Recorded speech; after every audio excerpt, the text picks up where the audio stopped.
welcome to the Las Vegas Advisor interview series.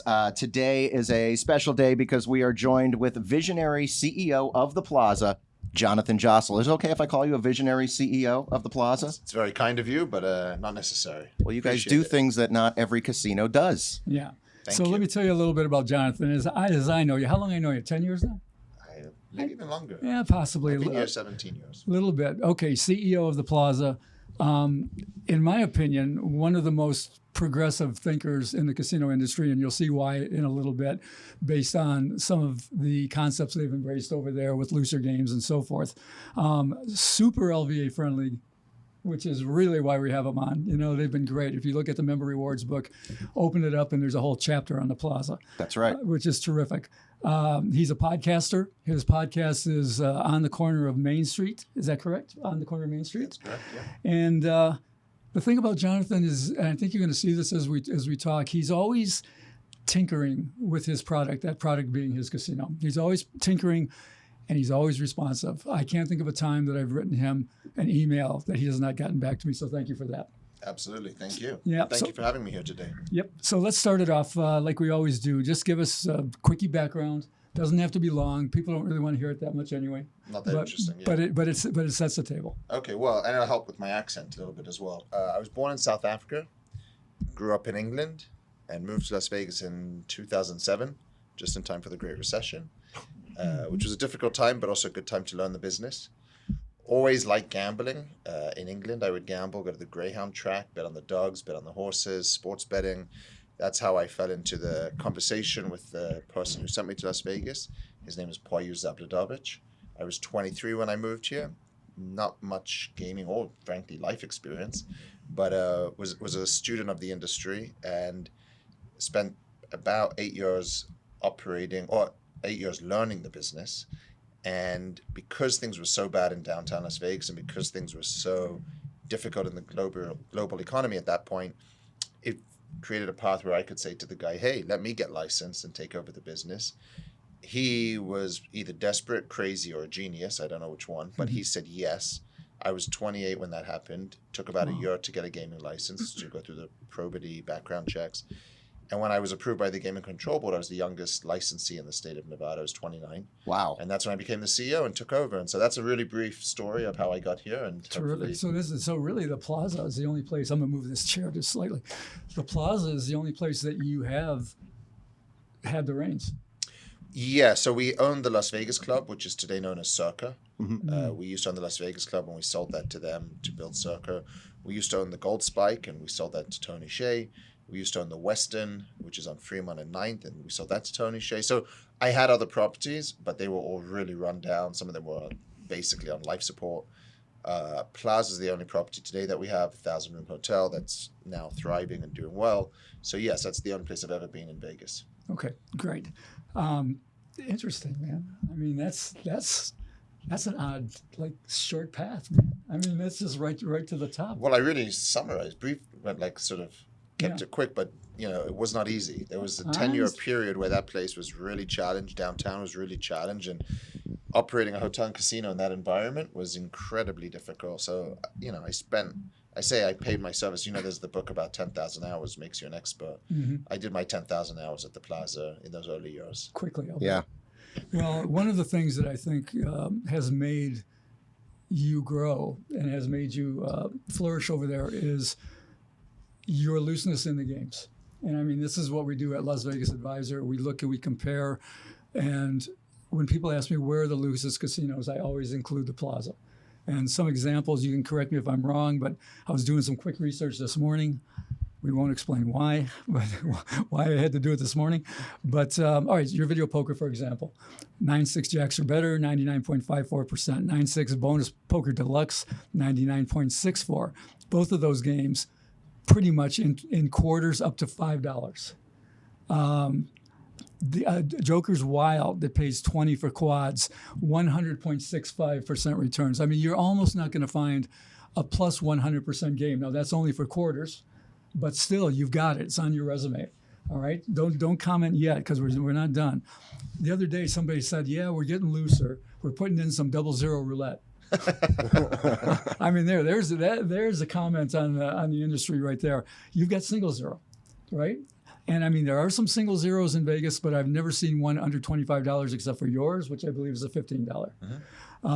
Your blackjack games also pretty good, not the best in town, but pretty good. 3-2 on blackjack, no 6-5, I don't think. No. 3-2 on blackjack, double deck and 6 decks. With the rules they have, calculates out to about 0.4%, less than 0.5% edge for the house on the double deck, and 0.6 for the 6 deck game. Tell us about that. Why so loose? I mean, that's impressive, man. Well, I mean, thank you for that commercial. I appreciate that. It's correct, right? It's all correct. No, it's correct. So the Joker Wild game, if I'm not mistaken, I was told it's the best video poker game in the entire country. Oh, wow. I don't know if that's correct. I mean, you would know better than me, but He would know. I don't know if you got a game at 100.6, or in the state. Maybe it was in the state. Maybe in the state. I mean, there might be some full pay deuces. Okay. That maybe Maybe it was the state. A notch above. I'm not sure, but yeah. Wow. So anyway, there's the Joker Wild game, which we used to have a lot more of them, and then there's the single zero roulette, which, again, I came from England, so to me. Yeah. There is only single zero roulette, and those places make plenty of money still with single zero. You don't need to kill the customer right away. Right. But I do get calls from other casino operators that say you're crazy. Just go to 000. They don't know the difference, and they'll play it, and you'll hold 28% instead of 4% or whatever the rough math is. But I think downtown has always been known for better gambling, better gaming, and I think it's important to honor that history and give people a reason to keep coming downtown. And so, yeah, we offer those games. I think our bar tops, if I'm not mistaken, are some of the best in downtown at 9.6. It's the only place you can get that at the bar tops. And also in the club, right? In the Sand Dollar. Sand Dollar downtown. Yeah. Some of the best video poker you're going to find anywhere in a place like that. I love think the best. I was going to say, I love the Sand Dollar Bar. I think it's fantastic. Yeah. I love being in there. I love the drinks, the bartenders. And then the other thing is the Carousel Bar outside. Nobody has a place outside where you can go play video poker. Correct. And yesterday I said to myself, I just want to sit outside on a nice day and play video poker. There's only one place you can do that. It was a beautiful day yesterday. Yeah. I came straight from the Electric Daisy Carnival. Oh, nice. Well, you went to that. Yeah, I went to it. Yeah. What'd you dress as? Myself. wear I a was the only suit? one. Did you wear a suit? No, I didn't wear a suit. I wore a t-shirt. But no, the Carousel Bar is, I think, the only outdoor slot machines in the state. We had to get those approved separately, so that was interesting. See, that's what I'm saying. You guys are innovative. Yeah. You do different things. You put the good games in the bar, in the saloon. You put the games outside. How come you make those chairs so skinny that nobody can get into? Which one? On the carousel. At the carousel, yeah, and they're fixed in. Yeah. Good, fair point. No, we listen. We're open to trying new things. We're open to trying things, and some of that on the gaming, it just seems to me to make sense. You know, we have you missed on there, but we have 10 times odds on craps, and the make them all, make them small, make them tall. Oh, yeah. We also Tall, got the small. best odds in the city on that. 176 to 1. Oh, wow. Okay. Yeah, usually it's like 151 or something. Yeah. You're not seeing 176 anywhere else as well. So Still got a nice edge there. you do, but that's my point. It's a nice edge, but we're seeing a lot of action on that because if you're a customer, why would you play anywhere else if you can get that? I've been saying that too. Now all you got to do, and you'll have it complete, is just undercut everybody with Keno, and you'll get every bartender and cocktail waitress in town. What does that look like? hanging Where out. would you do that? Oh, we got a book. I'll show you. Okay. Yeah, I mean, right, you advertise that you are the best Keno house in town. Everybody wants to play Keno. That's the pay tables. They want, it's just all it's a pay It's all table about the thing. pay table, yeah. And so you can take a Keno game down from, the automatic. I mean the machine games. You could take it down from 11-12% to 7.5%, 6.5%, and you're still gonna high. Gonna crush them. Yeah. So why would people want to play that at 7.5% hold if you could play video poker at 0.5%? Because they want. Well, tell them why they play Keno, Andrew. I'll tell you why they play Keno. It is so much fun, Jonathan, and you get stuck in the hypnotic rhythm so fast. Yeah. People love hitting their numbers. People love hitting their shapes. People love hitting their lines. And Keno is a completely mindless, brainless. And the other big reason is that you can hit something big. When you right? hit, you do hit toothpick big. into a lumber yard. Oh, yeah, no, the toothpick into a lumber yard. And that's what it is. I watch them like crazy, and I'll say to them in a bar. I'll be sitting next to somebody. Usually she's got to be pretty if I'm going to say this, but I'll say, do you realize that you're playing 12% edge here and you could be playing 4% edge here? You're playing 3 times as bad. They go, really? And back to it. That's it. They don't care. It. Then, okay. They don't care. Yeah. They want the big hit. Well, I mean, listen, that's why you see we're not the busiest casino in the world. We should be, or in the city, but we have single zero roulette, and yet there's people across the street playing triple zero roulette, on the strip playing triple zero. So to your point, some people just want to have the experience, want to have fun. They're not necessarily desperately looking for the lowest edge, and they don't want to be analytical, and they love to play. And here's the thing, rather than gut them, I think your theory or your concept on this obviously is that bleed them slowly. You know what I mean? I mean, that sounds bad, but one way of saying it all. You're giving them value for time on machine. Give them more bang for their buck. Yeah. That's a nicer way of trying to say it. Yeah. Exactly. Better marketing terms. Hey, you're a businessman. You're in business. You got to make a profit. Thank you. So here's going to be the interesting. We were talking about Keno. This is going to be the interesting segue. Okay. Okay. Because the next thing I want to ask Jonathan about is specifically the advantage players, because he's somebody who studied up on it, as you will see in a minute. So, starting with, our new book has just come out. Oh, there it is, The Advantage Players. The Advantage Players has just come out. Jonathan Jossel is in it. That's right. I make a cameo? You are in it. Wow. And I am going to read... By name? Yes, by name. And I am going to read a brief excerpt here. Okay. And I'll probably skip around a little bit. This is from a chapter called From the Car Lot to the Blackjack Table to the Bank. That's about a guy named Eddie Teams, a well-known advantage player. In this one, Eddie is not talking. He's talking to Michael Kaplan, who is the author, and it's a guy named David Miller.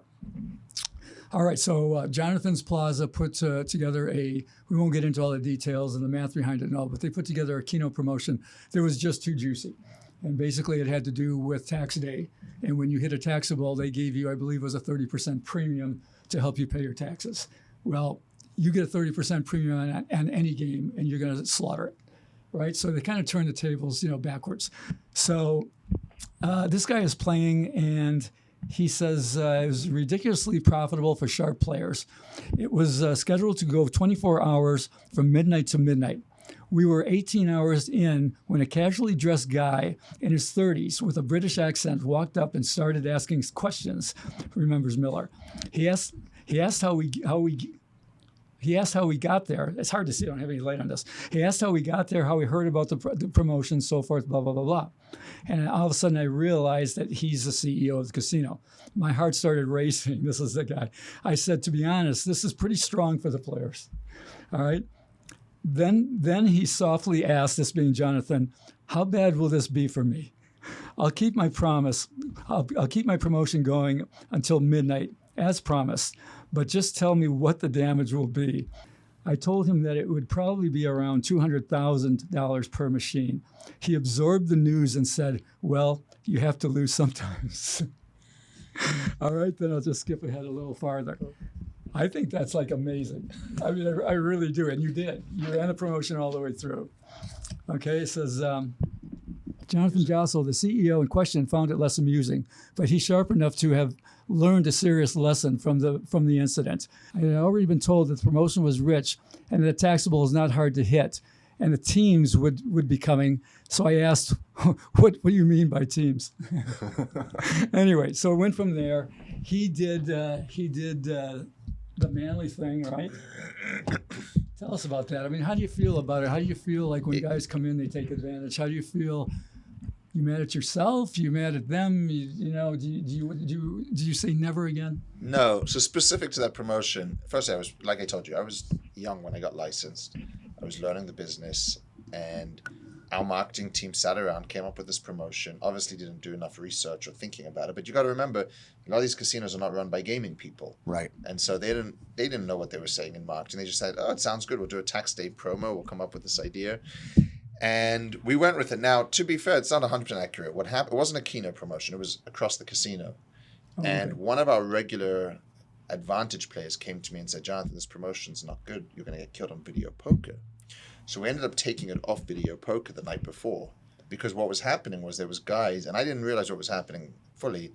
There was guys like they're going to be lining up waiting for those 4 video poker machines, the high denom ones with the loosest pay tables, because they can hit every hand basically.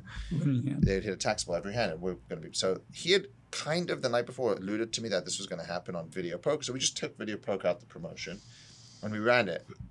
wasn't smart enough at the time to know about Keno. Right. So didn't think anything of it. Went home that night, get a call at about 12:15, and these guys, the one slot lady said to me, she'd been there for like 25 years. She goes, something's happening I've never seen before. I said, what? She goes, every single seat at the bar's taken. They're playing Keno like robots, not even looking at what they're doing. They're just as fast as they can. And every time they hit a taxable, we have to pay. I was like, okay. And that went on for about a couple of hours.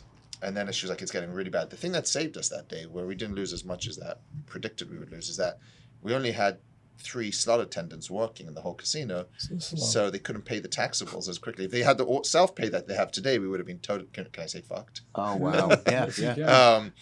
But because they had to wait for the taxable, the taxpayers, and there was so many of them coming in, there was downtime where they weren't playing. Right, there's a delay. So eventually they called me a few hours later, like, something's wrong. We're gonna get killed here. So I was like, all right. So I come down, walk around, and I was like, oh boy. And then I met all the different people that were there, and they were all very nice people. Yeah. And they all, we were collecting a database because obviously you have to show your ID when you hit these. So I knew by that point, I was like, I know every team in Las Vegas at this point because they were all in the different bars. Yeah. And I did cross my mind, I think I could have per gaming canceled the promotion, but I decided to write it out, go the 24 hours that we advertised we were going to go. It ended up costing us like $400,000.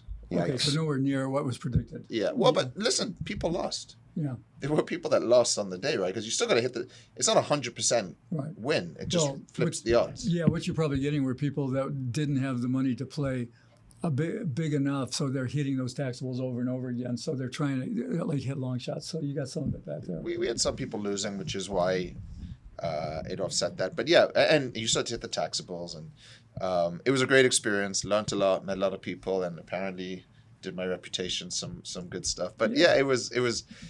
I have a philosophy in that we try a lot of different things. Doesn't always work. If you lose, you lose. You learn. Learned a lot about advantage play that day, and since then evolved my thinking about it. And where there's a fine line between advantage play and, I guess it's not cheating. So we'll stick with advantage play. Well, actually, I would say no. That originally, advantage play was coined as a term that included cheating. Right. Anything where you can get the edge. There's a guy named Steve Forty coined the term, and Steve was a cheater. And yeah, but it's not cheating if you go around and you count. You look at a slot machine and how high the buffalo clicker is, or if there's progressives left on the machine, or if there's that's not cheating. Yeah, what do you think about that? I mean, we've got a book coming out on that too. The advantage slots, variable state they call them. Right. Now, I've always maintained the problem are the bums. That's the biggest problem for the casinos. The bums that come in and make it difficult on the good customers, they deserve to be thrown out. But my feeling is that, and I shouldn't insert my feeling, but I think it's better to preface it, is that if somebody's being a gentleman about it, they see it, it's vacant, they play it. Yeah. What's wrong with that? Nothing's wrong with it. The problem with the persistent bonuses is there's the people that make the regular player feel uncomfortable while they're playing because they see that it's in a good state for them. But the persistent bonus, to me, there's nothing wrong with what you're saying. It's that it's taking the fun away from the average gambler who doesn't know about all of that, and it's reducing their chance at having a memorable experience. So Betty from Oklahoma, who is a metaphor for the average customer that's playing bingo at the Plaza, she goes downstairs and, I don't know, call it Frankenstein, and all those multipliers on Frankenstein. Yep. They're never there because she can't. Somebody's already used them. Somebody's taken them out. But she would have had a great experience and a memorable experience. To me, that's the only downside to it, is that it's taking the opportunity away from a casual gambler to have a greater experience. I've never heard that. I've honestly never heard that. I've heard the other argument against it, and I think that's a valid argument. The other argument against it is that the AP will walk with the money, as opposed to putting it back through what you call them Betties, we call them civilians. Right. The civilian will put it back through. Maybe not, but again, you want people to have memorable experiences when they come to Las Vegas, and I worry that by taking away those persistent bonuses, it's reducing the likelihood of that happening.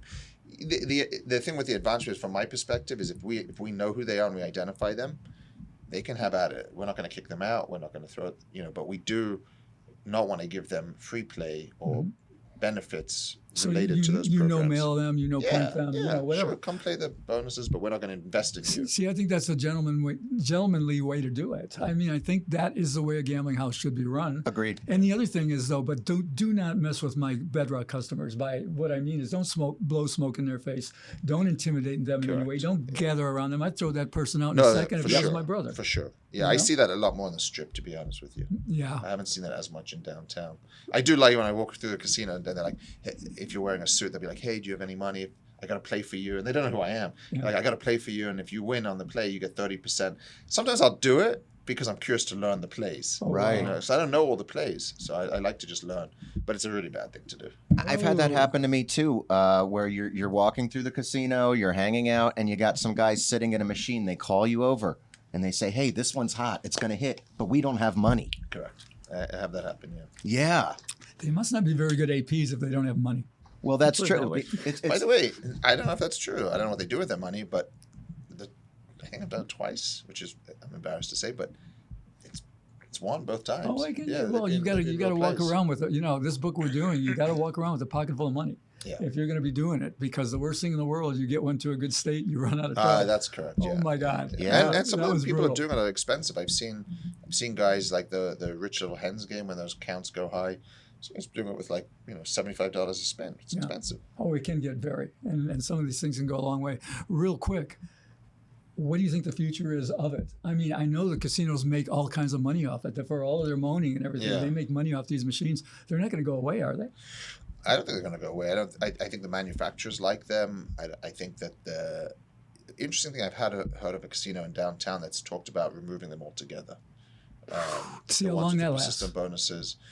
People love those games. Well, they do, but the best performing games in the industry really aren't. Like Dragon Links don't have those things. A lot of the different games don't have them. So Huff and Puff and those games, some of the best performers in casino don't have those persistent bonuses. So there is an element of just saying get rid of them. But I'm with you. I don't think you need to get rid of it. I think you just don't reinvest in those people, and you probably have a good mix of other games on the floor so that I think Betty from Oklahoma still has her opportunity. Yeah, if anything, maybe the perceived persistence, the ones that look like it, the pots are getting bigger, but it doesn't matter, that kind of thing.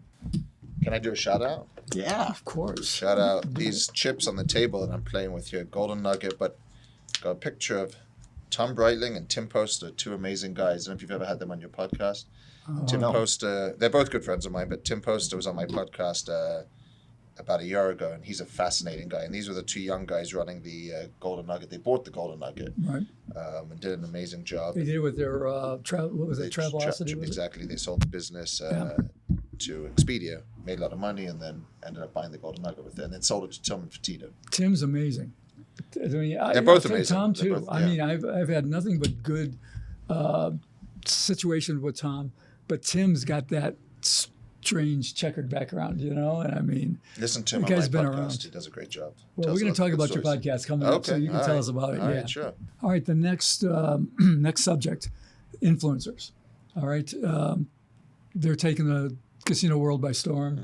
Mm-hmm. Anyone who doesn't know, your guy's Brian Christopher, right? For the most part, you've got a gaming area named after him. Tell us about it, man. So about 7 years ago, we were in a marketing meeting trying to find ways not to do bad tax day promotions. And one of the things that came up was this idea of people playing slots and putting it on YouTube. And I started seeing that it was happening. And I told our marketing girl at the time, why don't you reach out to this guy and see if he wants to come play slots here and put up videos on YouTube. And at the time, I was just thinking of it as, it's kind of like a billboard, right? You drive by a billboard, but thousands of random people drive by a billboard. If you're watching someone play slots on YouTube, chances are you're much more interested in my business than anyone driving on the freeway by a billboard. Yeah. So that was my thinking behind it. The guy comes in, starts playing, and I was blown away by how many people would come down to try to meet him, see him. In this case, it was Brian Christopher, but this was 7 years ago. No one was doing this. Right. And we created a little area in the casino called the Brian Christopher area, and it was doing well, and he would do events, and people would come down, and I started getting calls from the Strip because there was a news article about it. And people on the Strip and downtown saying, what are you wasting your time with these influencers and YouTubers? It's a total joke, and it's only young kids watching it. And at the time, I didn't tell them, but I was like, I don't know. I'm meeting 60-year-old ladies that follow this guy on YouTube. It's not kids. It's not a waste of time. They love him. They love him. And so we doubled down, tripled down, and went all in on our relationship with him in 2020. Obviously, it was right around the pandemic, but we were building a new casino 2 years later, and we made it a smoke-free casino, copyright-free music, and put his logo branding in there, and he helped curate the area. And he was a great partner. But during that time, it seems like everyone started getting into it. Then everyone realized, whoa, this is a much bigger thing. And you had some others that came along that were even bigger channels, bigger followings, really, really crazy demand for them. And then other casinos caught onto it and started paying a lot of money to these people and trying to get them to come down there. And the whole industry changed. And so from my perspective, it's now, it's almost gone the other way. Everyone thinks they're an influencer. Everyone's got a camera walking around with them. I do like the idea of what we did, which is creating an environment with copyright-free music. That's right. So you can go in there and film your play. And that's a big issue, right? Because like I think at other casinos have to turn down the music. They want the big influencers to go there. It is a big issue for YouTube. YouTube will Kick you off. Demonetize the. Yeah. So we did that, and now everyone's doing it. Everyone's jumped on board. Some places are still fighting it, I think. And there is an element of your bigger customers maybe don't want to be caught in the crossfire of the cameras, but for the most part, they're not filming other people and other things. It's evolved now into much bigger slot channels, table games. You know, I haven't seen people doing it yet for bingo. We're the biggest bingo room in downtown. We're the only bingo room in downtown. Bingo as well, yeah. Interesting. Bingo's my favorite thing. That's where we really differentiate in downtown. We're the only bingo room downtown. We do super bingo with 800 to 1,000 people once a month. It's our most profitable, and one time in the month where we outperform all of downtown, which is really cool.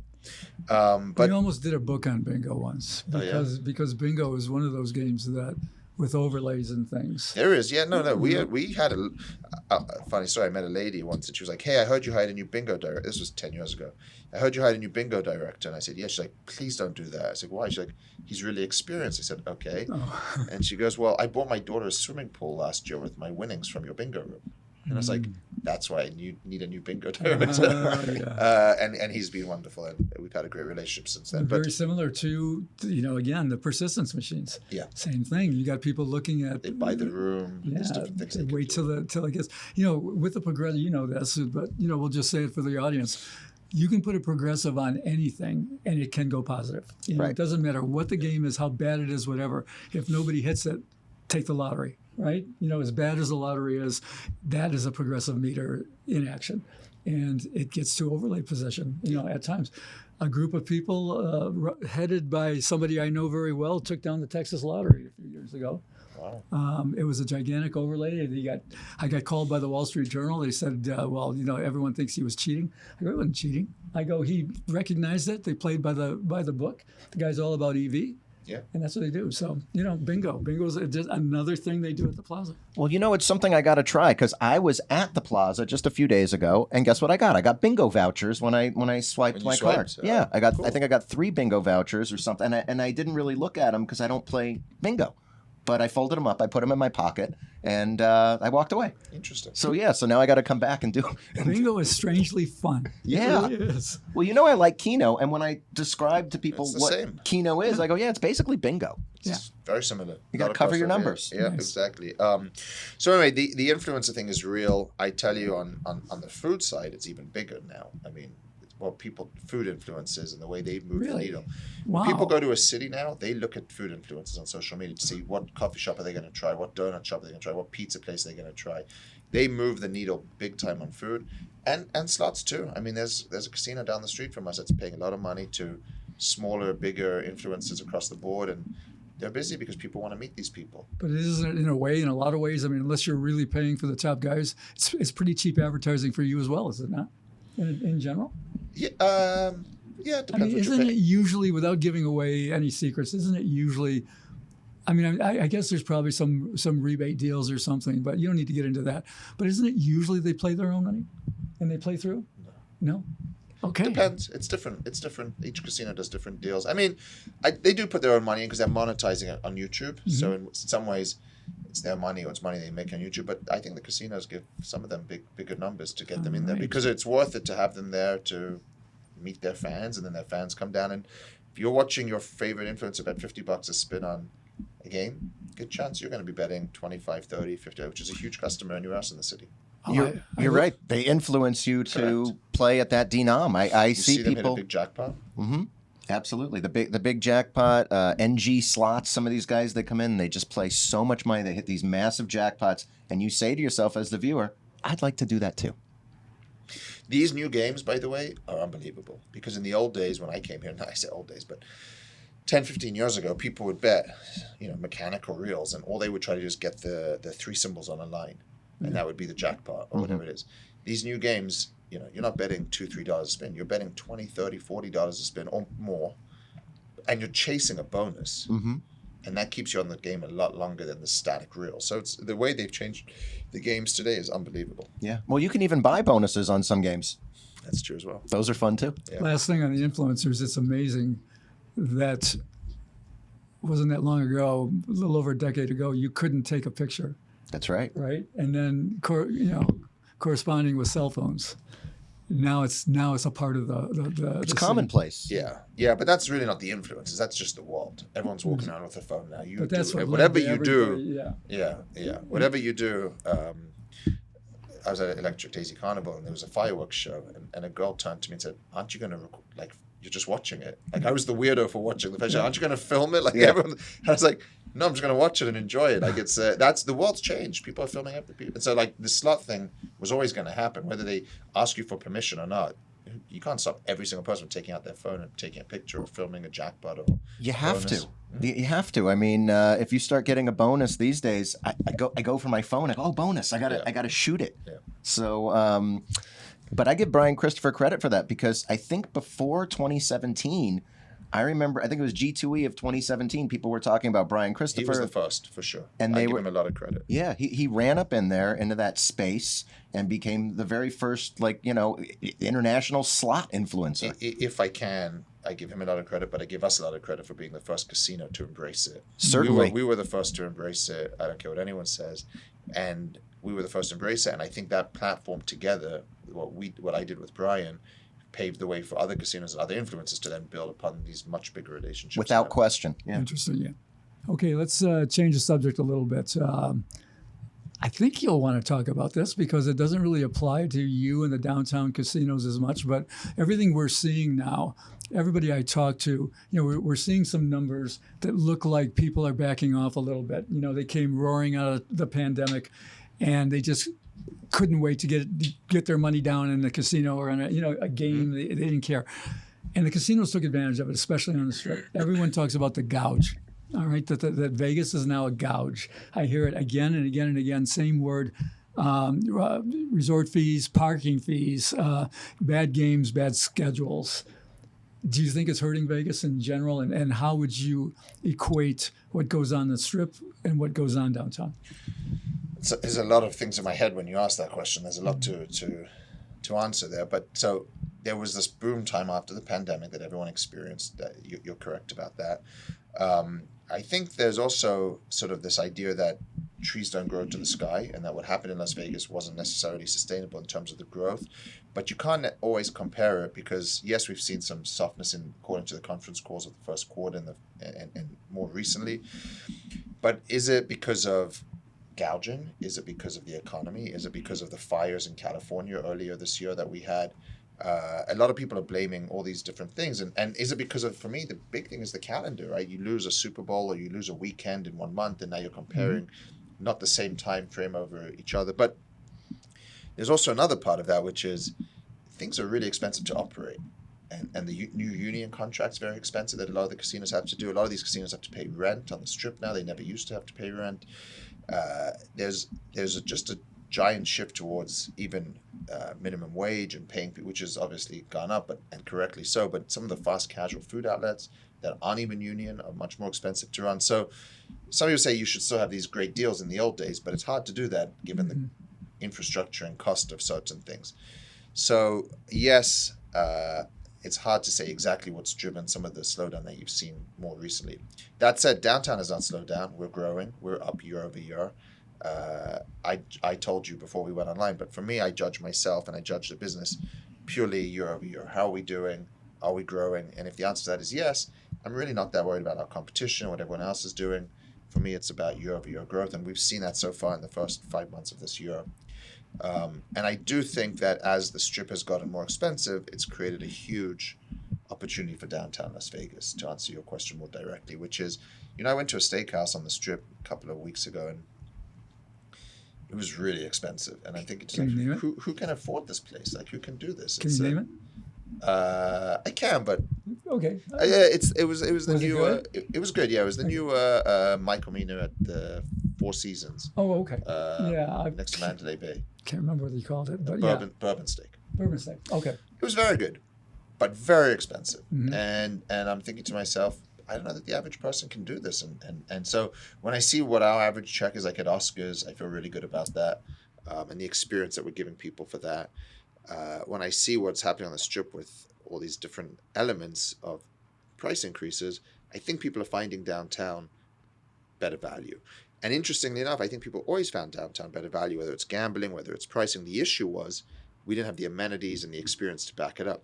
Now with the new hotels, with the remodels, with the upgrades, the shows, the entertainment, the better rooms, the better pools, that value is now also matched by a better experience or an equal experience. And now they're like, oh, I should stay downtown because I can have the same experience with much better value. And so honestly, that's been don't important. you work downtown, the different properties?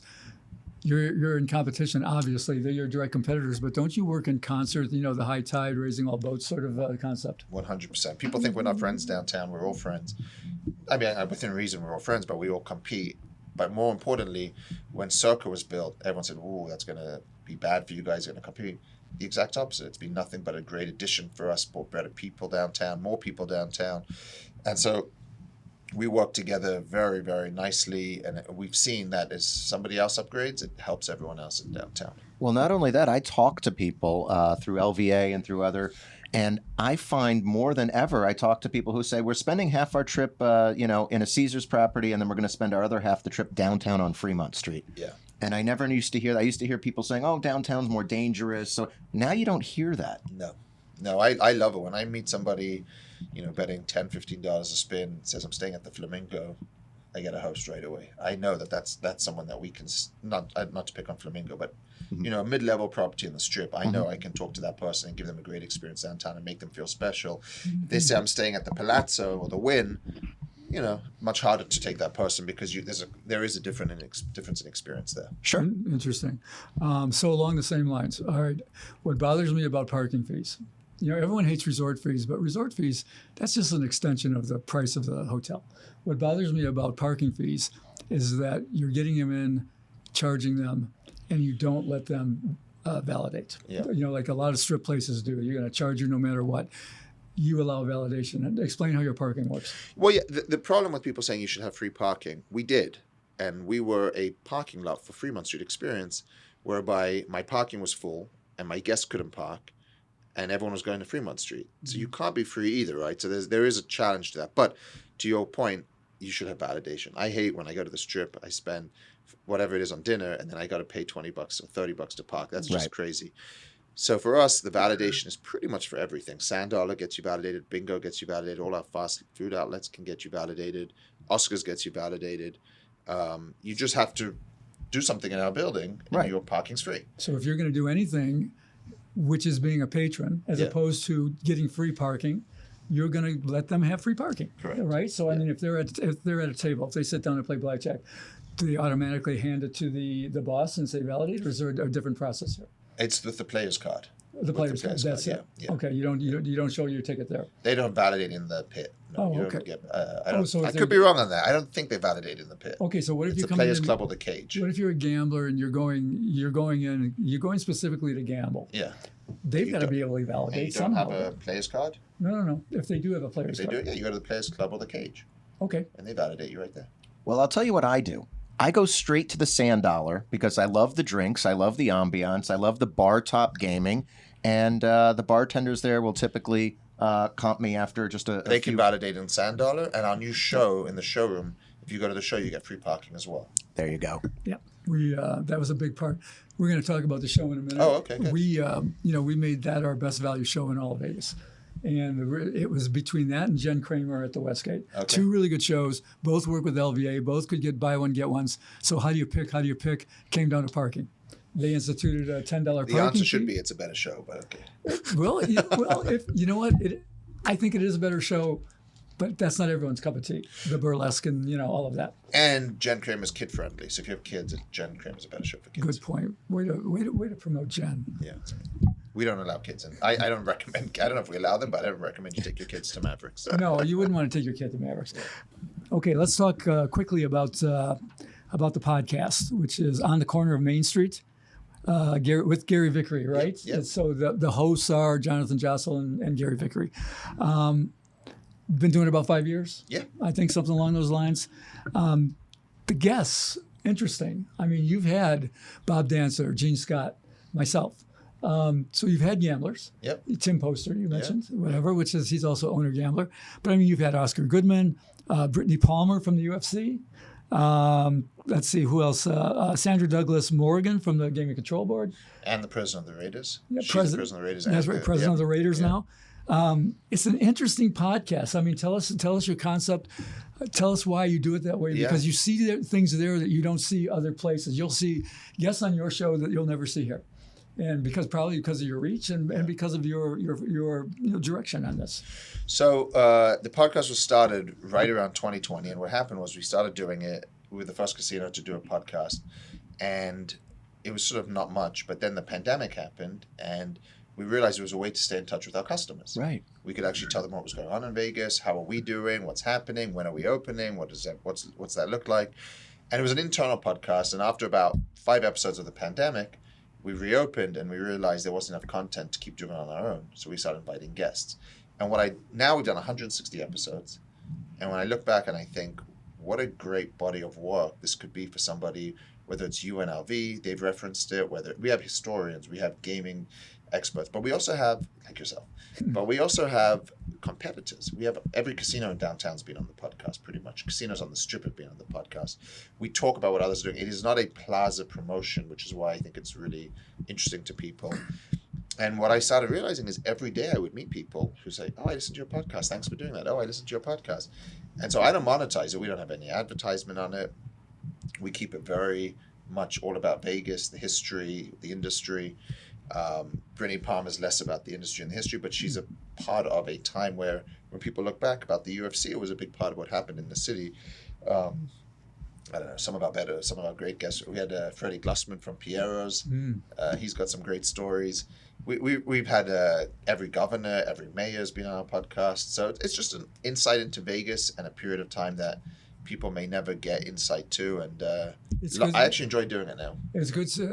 It's good stuff. I mean, it's all archived, so you can go look at it. I just looked at it before, the show. Yeah. And I'm like, man, look at all these names, that have been on there. And if you're looking for something to binge listen, right? It's not visual, right? We started making a visual about 10 episodes ago. The first 120 were not visual, or so whatever it is. Maybe it was. You're wasting your handsomeness. What do you mean? It's got to be visual. What are you doing, man? We're visual now. He thinks just that the accent's going to carry it. Right. It's just like it was just we started with a microphone in our office, and then it evolved into Oscars, and then Oscars you need special lighting and all these fancy things, and we were just having fun and having drinks and talking to people, and it's grown into something that I really enjoy doing. I can really recommend it. When I was on the show, they said, "Wow, that was really good." I said, "You know what makes a podcast really good is when they ask you great questions." Yeah. And you guys do. You guys dig in, You asked me a bunch of things I wasn't expecting, and that was fun. Yeah, we've heard that from some guests that, we're having these sort of higher profile people, and it's not an interview, it's a conversation. Mm-hmm. So we're having a conversation, and things come out of it that are less, it's not like a news interview where you're being asked questions, but out of the conversation, people are sharing information that otherwise they maybe wouldn't have. So yeah, it's been a great ride for us. We enjoy it. Cool. All right. So wrapping up, getting toward the end here, give us a quick, what's planned, for the Plaza. I mean, I'll start you off with a couple. We talked about the show, Mavericks, Misbehaved Mavericks. Yep. Great showroom that's so underutilized for so many years. You've had things in there. Nothing's really, it's just tough to do a show downtown. I understand that, but that's terrific. You're doing your fireworks all through on Fridays, right? Throughout the summer. What else you got? What do you think of new restaurants, anything like that? Yeah, so quickly on the show, we're very committed to the show. We have a 1-year deal. I think it's going to be hopefully it's going to be growing by that point. But show business in this whole city is very tough. You know, on Saturday night, you had the Electric Daisy Carnival, you had Katy Perry, you had Grateful Dead at the Sphere, you had the Allegiant Stadium Raiders event there. It's incredibly difficult to sell tickets with everything happening with the Golden Knights and so much more. Show business in this whole city is being challenged. So we're committed to Mavericks. It's been great, and hopefully it keeps growing. One of the things I was meant to talk about when we talk about gouging is the Plaza has rolled out a all-inclusive package. We did it last year, and because it was really successful, some people have copied it this year, but we still have a great offer. Go to the Plaza website and look at the all-inclusive package. I mean, is it bottomless room? drinks, no resort fee, breakfast, lunch inclusive. It's just a package that includes, that's good value, really good value. All right, what is it? Okay, so it's some for somebody who wants all-in-one. Yes. And what's it called? Where would they find it on the website? Like, do you just call it the Plaza package? Plaza or? all-inclusive package. Okay, cool. Yeah. And one other thing we also missed, real fast going backwards. When does your podcast drop, and where do they find it? At Plaza Pod, or you can just Google On the Corner of Main Street podcast, and it drops every Thursday, every 2 weeks we do an episode. Okay. Yeah. Is On the Corner of Main Street pay homage to the Killers? It sure does. Yeah, you're very good. So back in England, before I moved here, the Killers were my favorite band. One of my favorite bands. And when I was at a coffee shop in downtown, I met Brandon Flowers, the singer of and he said, I love the Plaza and the old history and the campaign and the way you're bringing it back to life. And I was very flattered. And then he said, I want to do a music video there. And he filmed The Man at the Plaza, which I actually was in. Yeah. And we had this great relationship. And when we were thinking of the name of the podcast, On the Corner of Main Street does refer to our physical location. Sure. We're on the corner of Main Street where the Plaza is located. But it is also a lyric from Read My Mind. That's right. Good one. The song. A Good- great good Killer knowledge. song. And Yep. the Killers are a local Las Vegas band, Yeah, right? no, he moved to Utah, but he did live downtown, and we used to meet at a coffee shop in downtown regularly, so it was pretty cool. Fireworks every Friday night, 9:15. Started in first weekend of May and runs through the end of September. I love fireworks. Fireworks were my way of reminding everyone in downtown. This was back, again, 2016, 2017, when we started doing fireworks for the first time. Some of the other casino owners would text me like, man, that was loud. And oh boy, there goes Jonathan again shooting fireworks. And I was like, I got everyone's attention for like 7 minutes. All eyeballs in downtown know I'm there. And that's how it grew into, you know, we would do New Year's, we would do July 4th, we would do like birthdays or special events. But then it was just, I went to Disneyland last year with my kids and I saw everybody loves fireworks and they do it every night. And I started saying, what if we did this just because it's expensive? What if we just did this every Friday? Welcome to the weekend, free fireworks show. And luckily for us, because of our good relationships in downtown, everyone downtown was supportive of it. Some of the other casinos actually promote around it. They have their bars or their restaurants that have views of the Yeah, fireworks. Circa Legacy, right? Yeah, They make a big deal out It's of it. great, but I love it. They kind of make it sound like it's theirs.